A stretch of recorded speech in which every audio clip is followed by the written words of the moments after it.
It's not quite Dunkirk, but the Royal Navy is being sent to the rescue to help get 150,000 stranded British travellers home from French and Spanish ports. I believe that this is one of the most serious transport disruptions that we have faced. It's got financial consequences, of course, as well as human consequences, and we will do everything in our power to make sure that all the arrangements are in place to help people where possible to get back home. At the French port of Calais, weary travellers are almost home. Brothers Rob and David Allen from Sydney have spent the last 4 days trying to get to Britain for their mother's funeral.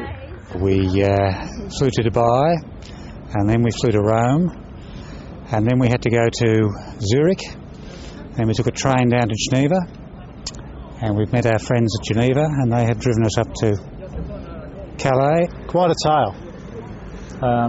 You had to get here, and thank goodness you did.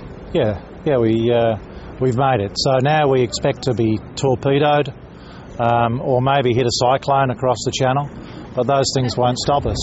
And within sight of the White Cliffs of Dover, exhausted passengers were relieved their ordeal was almost over. I think it's probably the closest experience to a wartime evacuation. There's very good camaraderie, and people are trying to make the most of it. Not everyone was as relaxed about the situation. Airlines, desperate to fly again, said their test flights revealed no problems. We have seen no impact on the engines, no impact on the engine's performance, neither on the cockpit windows nor on the fuselage. And the International Air Transport Association has been scathing about the official handling of the crisis. It's embarrassing and it's a European mess. We did not have the needed leadership. It took 5 days to organize a conference call with Minister of Transport, and we were losing 200 million revenues a day. But this is a photo of a Finnish Air Force engine said to have been damaged by the ash, and some experts warn authorities are right to be cautious. If people are being overcautious, it's because actually the threat is extremely severe. We're in a situation where if the engines were to fail in an aircraft, it is going to crash and everybody on board will die. And so while you've got a small chance of that happening, then it would be very, very wrong for us to say, well, let's give it a risk, let's give it a try. This is a matter of life and death.